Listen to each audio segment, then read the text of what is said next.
Hey, hello guys! Yes, hello, welcome. Yeah, my name is Farley. And I'm Derek. And today we're going to show you a game of Pinshuffle. Pinshuffle. You're going to like it. Yeah, many of you probably have heard of the game shuffleboard, and I'm not surprised that many of you in climates that are colder, that aren't guaranteed days of warmth and sunshine, you probably will never ever play the game. But yeah, one thing you got to know, guys, Pinshuffle is not just a matter of shooting a disc down and knocking the other guy off. no, it's not about that at all. No, it's a game of skill. Skill and strategy. Yeah, you got to be strategic to play the game.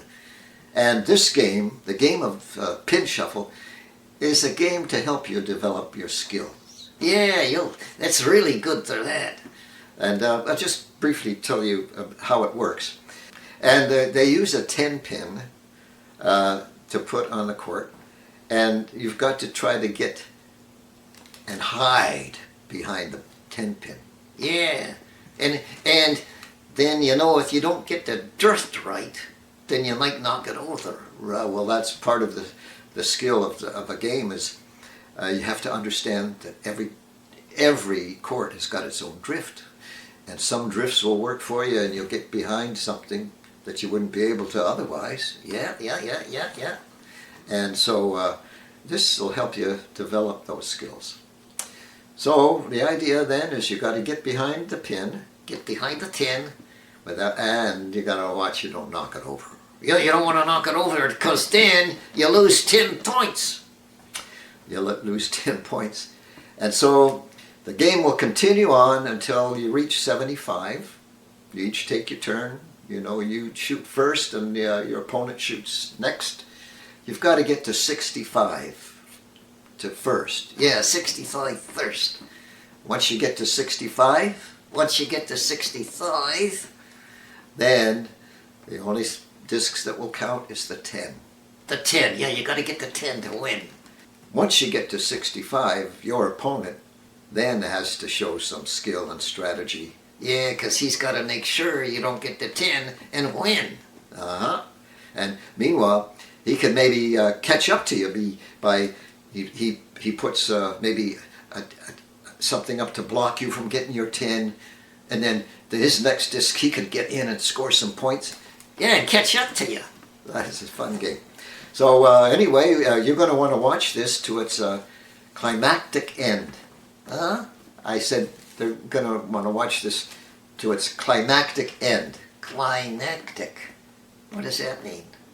Well, that means it's an absolute end. Absolute end? Yes, climactic end. Is that the same as surprising?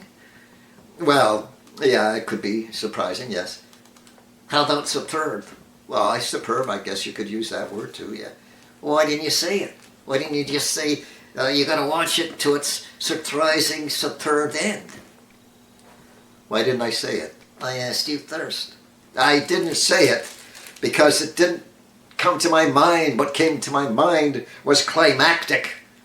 What a grouch. Let's just watch the game of Pinshuffle. Oh, hold it, you forgot to tell them. Oh, I forgot to tell you. If you're going to want to play this game, and you buy yourself a 10 pin from maybe a bowling alley. Yeah, you could get a used one cheap like that. And you've got to want to make sure that you've got the pin protected with some kind of a rubber band.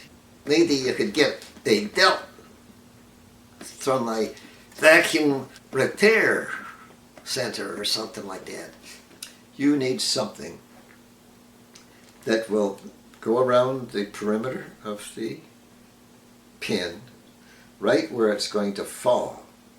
Yeah, right where it's going to fall. Are you going to tell them why? Well, yeah, because you don't want to be pinning the court. No, respect the court, guys. Respect it. So, anyway. Let's get to it. Let's get to it. Yeah. Scoring for Pinshuffle is identical as a standard game with several variations. The magic number in the game is 65. If someone should exceed 65, then it is adjusted to 65. Here we observe that both players have 65. Sharon has placed a disc to block Len from scoring the winning 10 points. The player who reaches 65 needs to score a 10 to win the game. No other disc counts. Here Len's shot is short of the line and his disc is removed. Here Sharon's shot looks like a perfect 10, but it's on the line. Oops! Len's shot opens it up for Sharon. She now has a wide open shot to snuggle up to her disc. It would be impossible for Len to get that out. Sharon lines up her shot, but it's far short and it looks like another block for Len. In the rare event that both players should have a 10 at the end of the frame, then it's considered a tie, and they would have to play that frame again.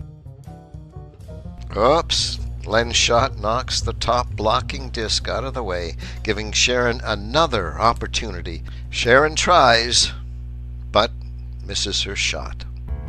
Well, it now looks almost impossible for Len to score. The board is all blocked up. Len appears to notice an opportunity. Perhaps he could do a combination bump. He moves his disc over to the far edge to get the proper angle. He shoots right on. Black wins.